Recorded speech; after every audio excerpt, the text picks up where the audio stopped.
Eu as chamo de bolsas Manbe. E nesse caso, em Gabesi, sabemos que elas têm pelo menos 11.600 anos. Eu sugeri que esses objetos com alças são semelhantes aos retratados cerca de 7.000 anos depois na arte assíria. Enterrada na antiga Mesopotâmia, emerge uma forma curiosa, uma bolsa nas mãos de deuses. Milênios depois, um símbolo idêntico aparece no México. Impossível. Quem estaria segurando essa estranha bolsa? E o fato é que bolsas idênticas foram encontradas na antiga Suméria. O que a maioria das pessoas não percebe é que a bolsa em si não é o mistério. O verdadeiro segredo é o que havia dentro dela. E a resposta aponta para uma tecnologia perdida, uma civilização global e uma verdade que poderia mudar tudo o que os deuses carregavam. Após vários séculos, evidências arqueológicas indicam que as chamadas bolsas, representadas em relevos mesopotâmicos, eram usadas para armazenar água. Mas como uma simples bolsa de aparência macia, retratada em relevos de pedra por toda a Mesopotâmia, poderia conter água? A inconsistência é intencional, pois é exatamente aí que o apelido moderno nos engana. Arqueólogos afirmam agora que o objeto não é uma bolsa, mas sim um balde ritual, um recipiente sagrado de vida, pureza e autoridade cósmica.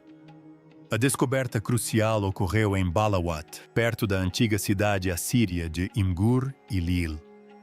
Em 1878, o explorador assírio Hormuz Rassum descobriu os colossais portões de bronze encomendados pelo rei Shalmaneser III entre 858 e 824 a.C. Os portões eram decorados com faixas intrincadas que representavam campanhas reais e cerimônias religiosas. Uma escavação subsequente em 1887, conduzida por E.A. Wallace Budge, a serviço do Museu Britânico, revelou algo ainda mais importante. No Palácio do Governador, em Balawat, a equipe de Budge descobriu pequenos e requintados baldes de metal, idênticos em formato às bolsas carregadas por figuras aladas em relevos assírios. A representação mais frequente na arte assíria e neo-assíria mostra um vaso profundo e arredondado, às vezes ligeiramente alargado na base, construído para estabilidade no chão e robustez no manuseio. Ao contrário de uma bolsa têxtil pendurada, o corpo espesso do vaso geralmente apresenta entalhes que imitam nervuras, veios de madeira ou relevos em metal. Esses detalhes sugerem materiais reais. Juncos firmemente trançados, bronze fundido e martelado, ou madeira nobre, esculpida e polida com cuidado cerimonial. O recipiente é sempre sólido, nunca cedendo, nunca desmoronando. É construído para conter algo importante. Além disso, o arco icônico não é uma alça. É uma alça rígida, esculpida com a mesma solidez do recipiente. Suas extremidades encontram a borda perfeitamente projetada como uma única peça. Em algumas cenas, a alça se eleva com tanta tensão que um botão ou pomo arredondado se encontra em seu ápice como uma coroa simbólica. Uma alça macia jamais poderia carregar água. Uma alça rígida, no entanto, faz todo o sentido para um balde destinado a levantar e despejar. Embora não se possa confiar nos relevos em pedra para a identificação literal do material, a arqueologia nos fornece raros paralelos metálicos sobreviventes. Esses baldes rituais posteriores feitos de bronze ou cobre demonstram um artesanato excepcional, frequentemente decorados com padrões geométricos ou incrustados com materiais preciosos. Sua existência apoia uma conclusão. A bolsa mesopotâmica era um recipiente cerimonial de alto status, e não um recipiente utilitário. Outro ponto a observar é que o motivo da bolsa não se resume a um único item repetido indefinidamente. Trata-se de um conjunto de objetos sagrados, por vezes relacionados na forma, mas distintos em significado. Algumas figuras carregam um objeto plano e quadrado, por vezes com a forma de uma cruz apoiada no antebraço, como uma pequena tábua fundamental. Essas placas, geralmente mantidas junto ao peito, eram emblemáticas da lei divina da ordem cósmica ou da autoridade do rei. Não eram ferramentas comuns, mas símbolos de decreto e poder. Outras cenas mostram uma ferramenta esférica, ou em forma de pera, inconfundivelmente, a cabeça de uma massa cerimonial, um instrumento de autoridade, guerra e julgamento. Sua inclusão revela outra camada de simbolismo divino. Os deuses não se limitam a nutrir a vida. Eles impõem a ordem cósmica. Representações menos comuns mostram um pequeno pote geralmente aceso. Estes podem representar recipientes para incenso óleo ou substâncias sagradas usadas em rituais de purificação. Toda essa família de objetos, balde, tablete, massa, pote, aponta para um único tema unificador, são instrumentos de autoridade sagrada, insígnias de seres encarregados de manter a ordem no universo. Não são decorações aleatórias, mas sim uma linguagem visual codificada, da qual o balde é a pedra angular. O próprio balde não era uniforme. Alguns eram esculpidos com padrões que lembravam recipientes de junco trançado. Outros pareciam metálicos decorados com rosetas ou desenhos geométricos. Essa variação indica que os artistas não estavam representando um objeto mítico, mas sim um instrumento cerimonial real familiar ao seu público. A presença do balde em diferentes cidades, dinastias e tradições artísticas reforça a interpretação de que ele possuía um propósito ritual amplamente compreendido. Se a forma principal é um balde para água, porque esse ato específico de carregar água seria digno de ser eternizado em pedra ao lado de deuses e reis, e por quê? Em inúmeras representações da Mesopotâmia à Mesoamérica, esse balde é quase invariavelmente mostrado na presença de uma grande árvore estilizada, a árvore da vida. Na Mesopotâmia, berço da civilização, a árvore é mais do que flora. É um símbolo da autoridade divina e da ordem cósmica. Relevos assírios retratam deuses e seres semidivinos diante dela, oferecendo ou derramando líquidos sobre suas raízes, fertilizando suas folhas, ou de alguma forma, cuidando de sua imponência. Uma placa de marfim do século VIII a.C. retrata um grifo mítico mordiscando suas folhas, sugerindo que a essência da árvore sustenta não apenas o mundo, mas os próprios seres sobrenaturais. Diferentemente das árvores frutíferas familiares à humanidade, esta árvore está menos relacionada ao consumo e mais à manutenção. Ela ancora os céus à terra e garante o equilíbrio do cosmos. A milhares de quilômetros e séculos de distância, os nórdicos imaginavam Yggdrasil, o imenso freixo que conectava os 9 reinos. Como a árvore mesopotâmica, ela não é meramente uma planta, mas uma ponte entre mundos ligando deuses humanos e os mortos. Suas raízes mergulham em águas subterrâneas. Seus galhos alcançam os céus e sua existência assegura o ciclo de morte e renascimento. Durante o Ragnarok, mesmo quando o cosmos enfrenta a destruição, a árvore Ast persiste, enfatizando o poder eterno e sustentador que as árvores simbolizam em diversas culturas. Nas tradições abraâmicas, a árvore da vida no Éden concede a imortalidade literal. Quando a humanidade cai em desgraça, o acesso é bloqueado e uma espada flamejante guarda a árvore. Aqui a árvore personifica um estado perdido, um paraíso além do alcance mortal.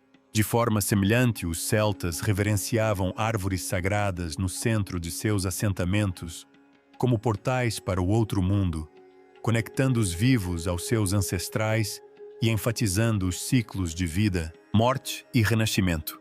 No daoísmo chinês, árvores como o Pontao produzem frutos da imortalidade apenas uma vez a cada 3.000 anos, sinalizando que o poder de dar vida pode ser periódico, conquistado ou cerimonial, em vez de contínuo. Em todas essas culturas, os paralelos são impressionantes. A árvore é central protegida e personifica a vida, a imortalidade e a ordem cósmica. Os detalhes podem variar, mas o princípio fundamental é universal. A árvore é o eixo do mundo, o pilar sobre o qual o universo gira. Voltando à Mesopotâmia, a distinção artística é notável. Os humanos raramente ou nunca interagem diretamente com a árvore. Em vez disso, ela é cuidada por seres divinos ou sábios semidivinos. Os deuses não colhem frutos para si mesmos. Eles são zeladores e guardiões da ordem.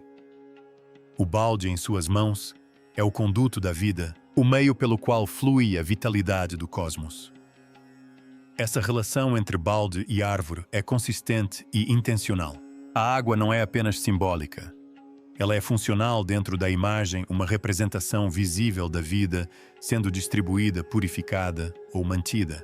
O que mais impressiona é a forma como a própria árvore é representada.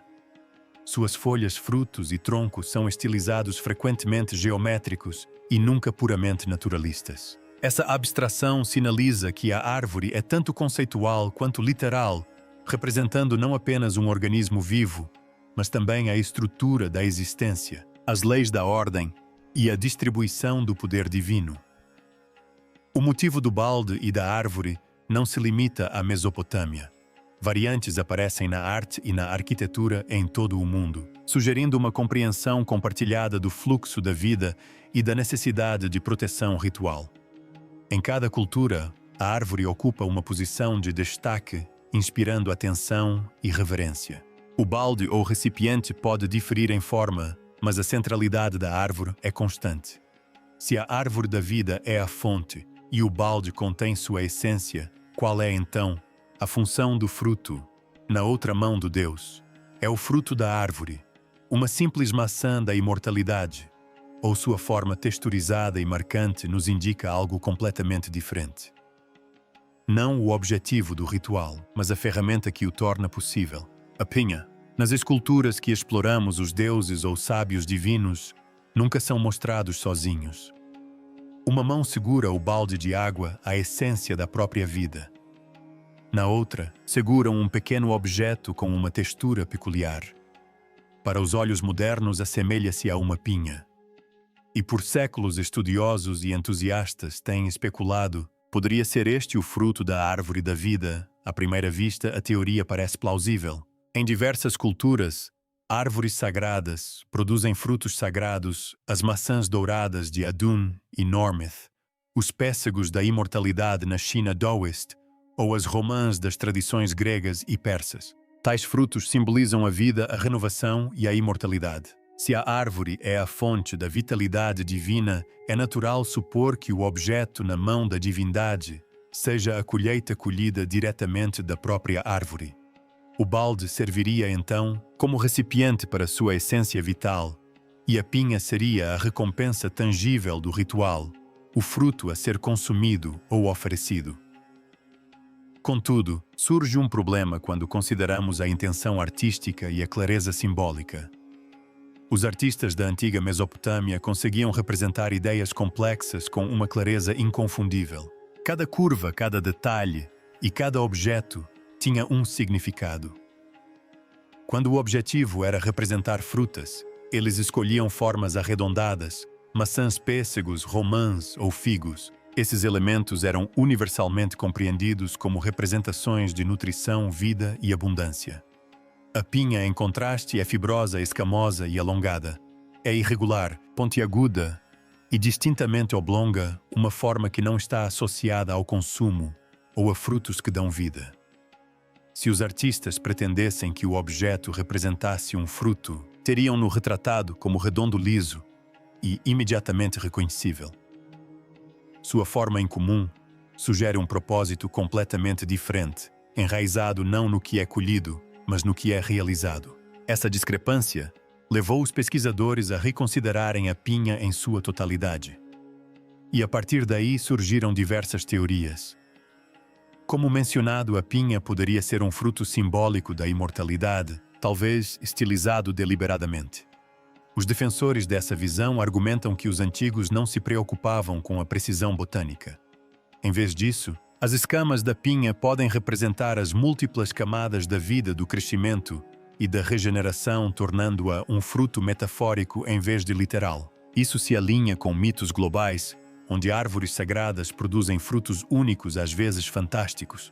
Embora atraente, essa teoria enfrenta dificuldades devido às convenções artísticas da Mesopotâmia. Os artistas consistentemente representavam frutas comestíveis como redondas. A forma da pinha é muito distinta, muito irregular para se encaixar nesse padrão. Uma interpretação mais amplamente aceita baseia-se em evidências linguísticas e arqueológicas.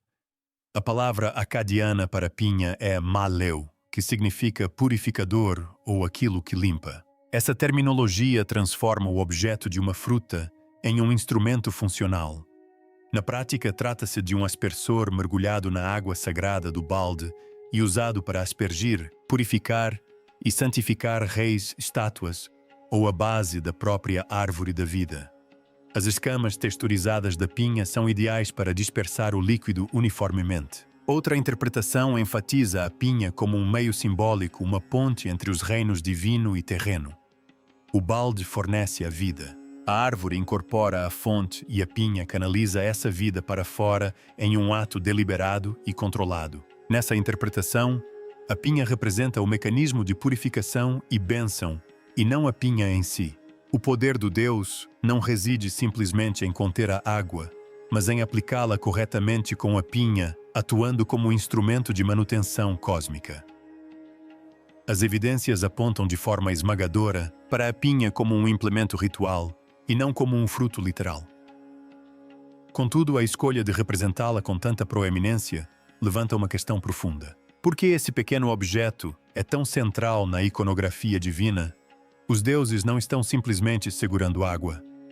Eles estão realizando um ato, um ritual eterno de purificação e consagração. E é aqui que o mistério se aprofunda.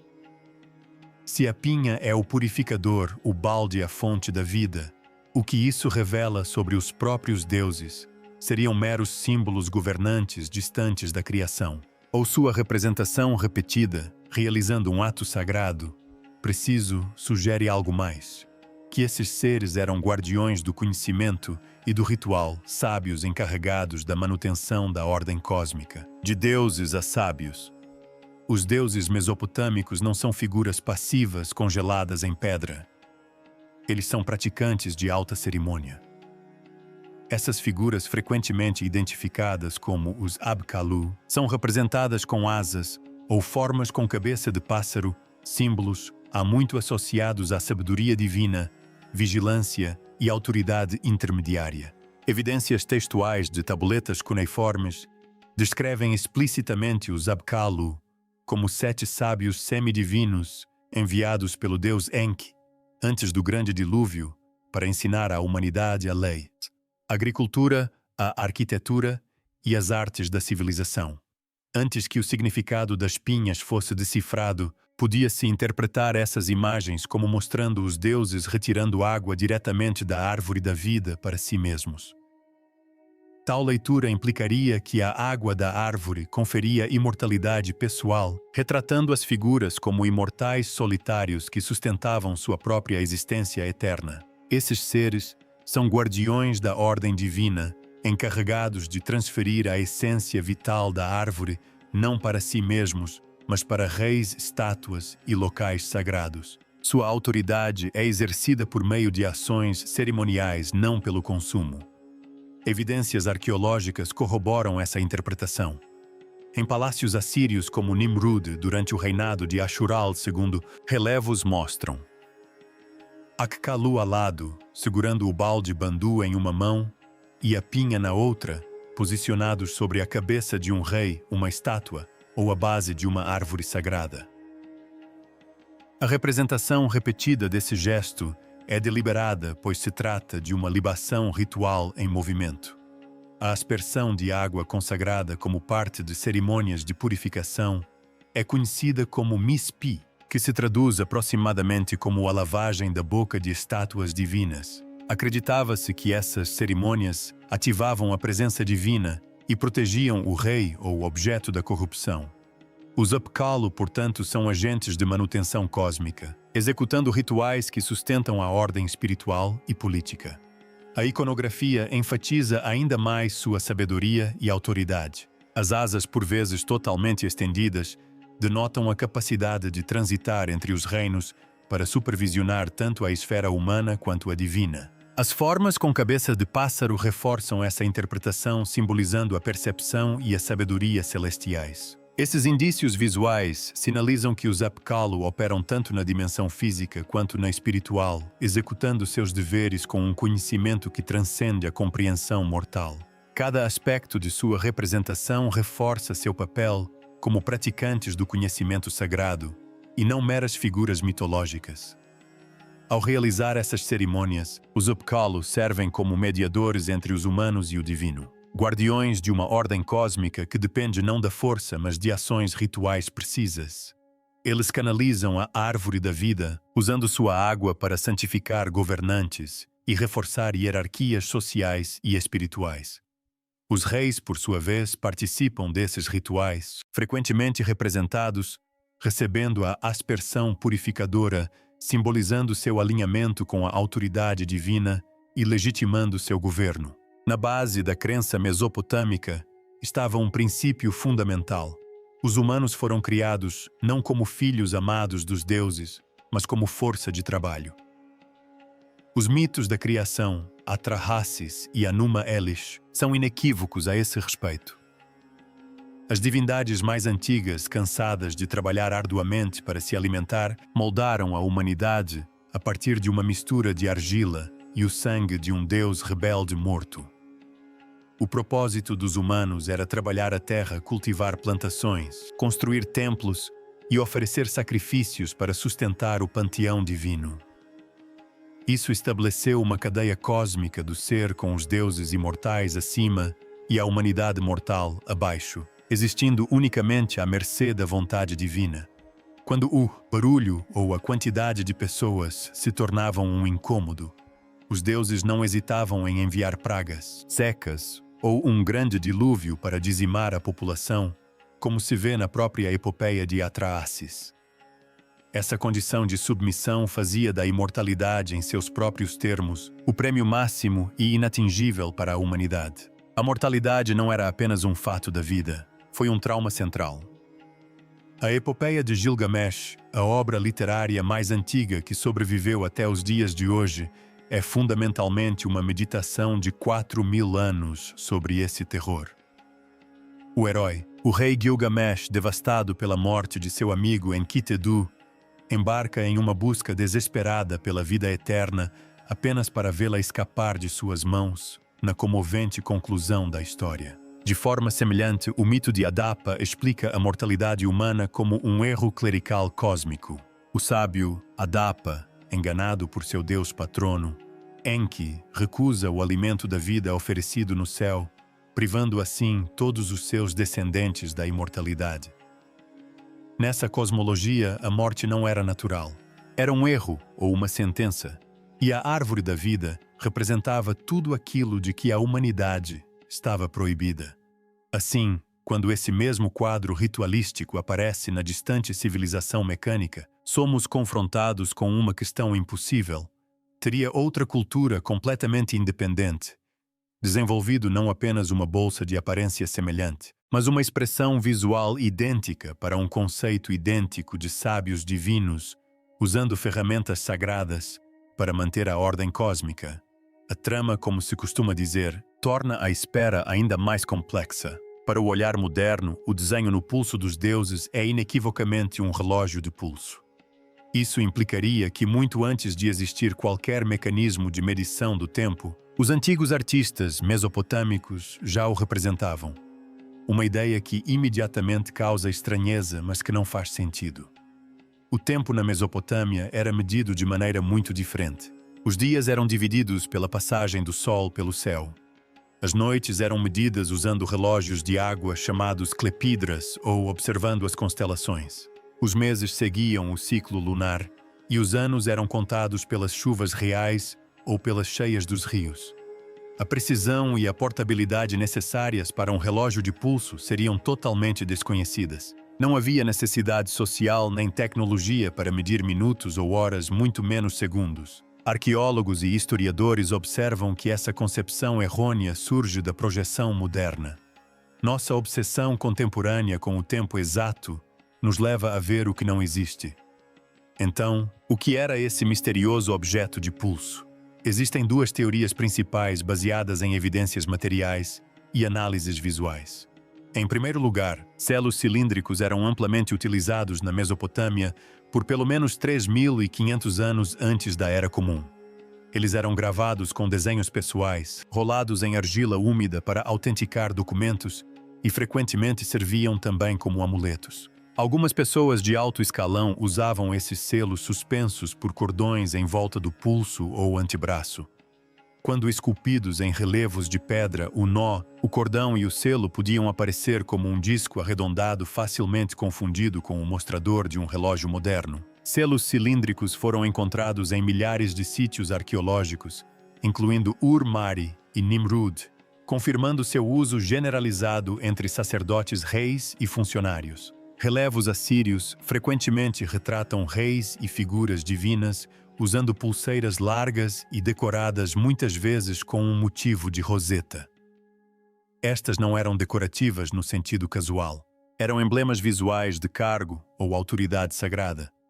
Em algumas representações, um desenho circular no pulso podia aparecer em relevo, dando a ilusão de um mostrador de relógio de uma perspectiva moderna. Tais pulseiras foram encontradas em escavações palacianas em Nimrud e Khorsabad, frequentemente feitas de metais preciosos e às vezes incrustadas com pedras ou esmalte, ressaltando seu status de elite.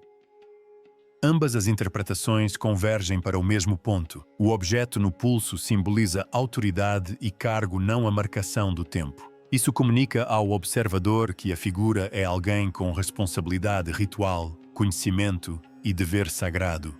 Curiosamente, esse detalhe se alinha com o sistema simbólico mais amplo já visível na arte mesopotâmica.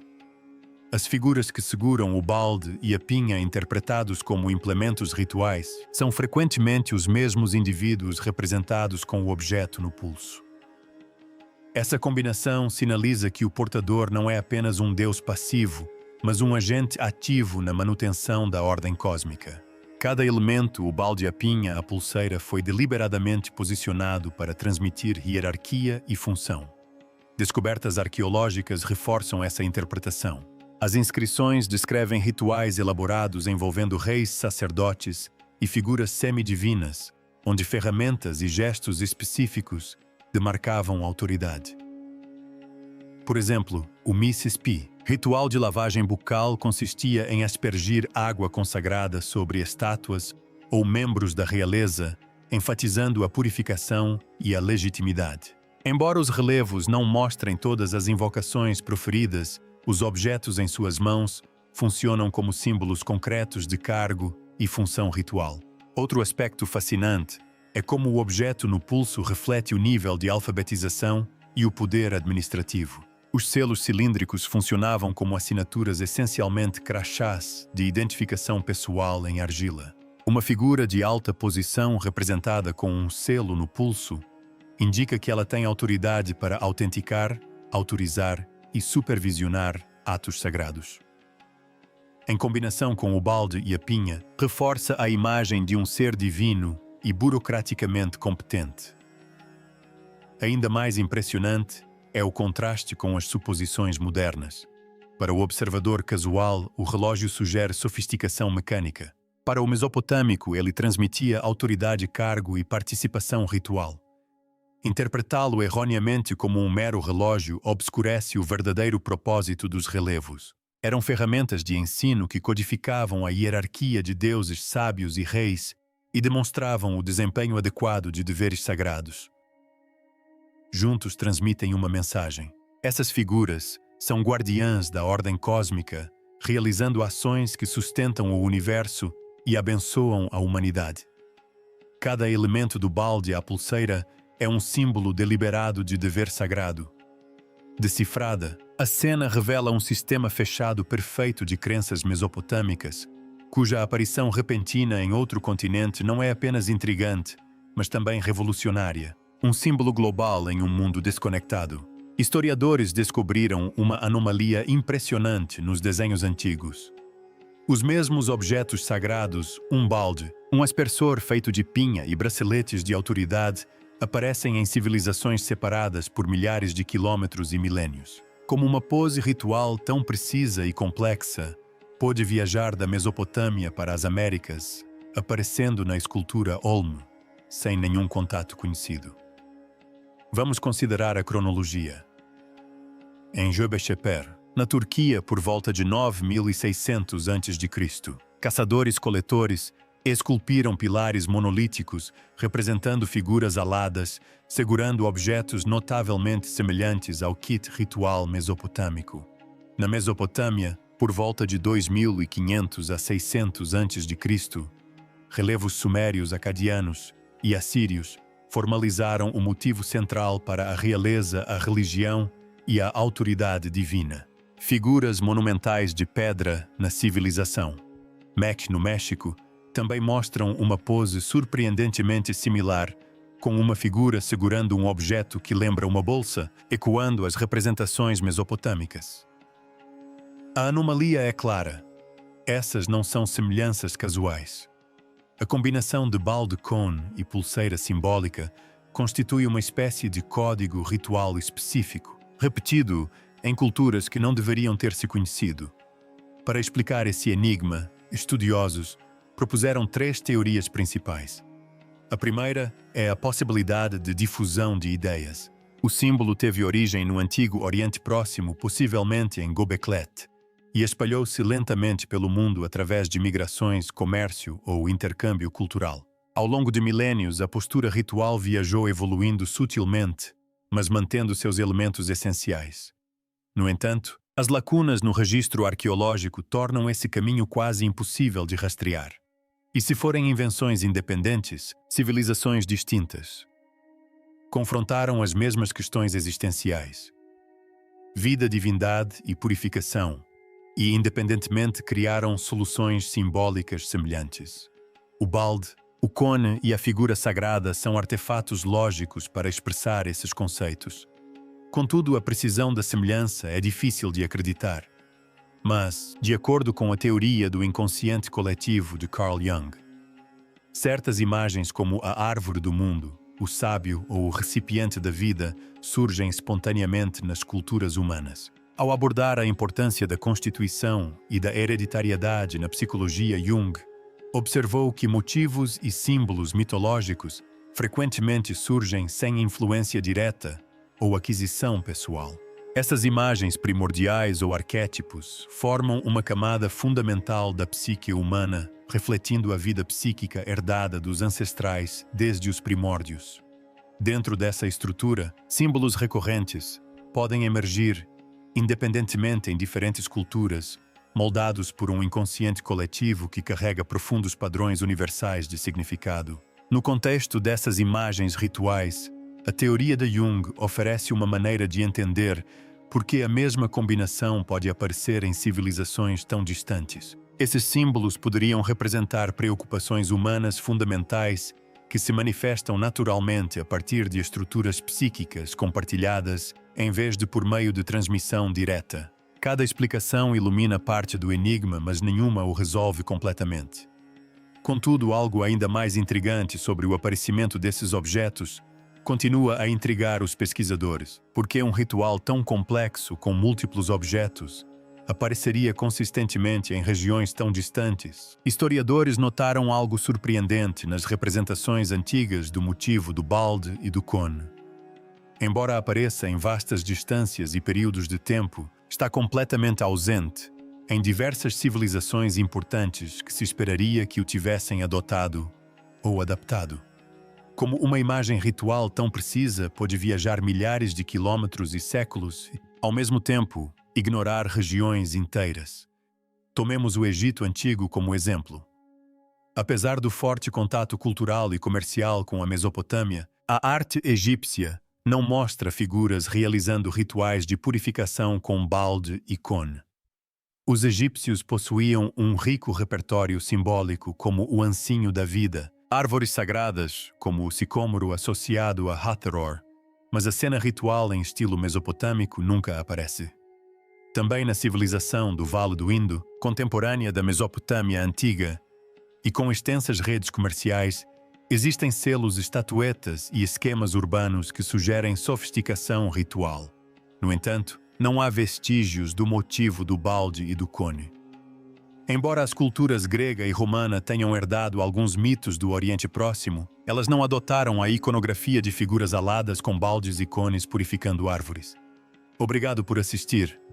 Agora confira os vídeos que aparecem na tela para mais histórias inacreditáveis.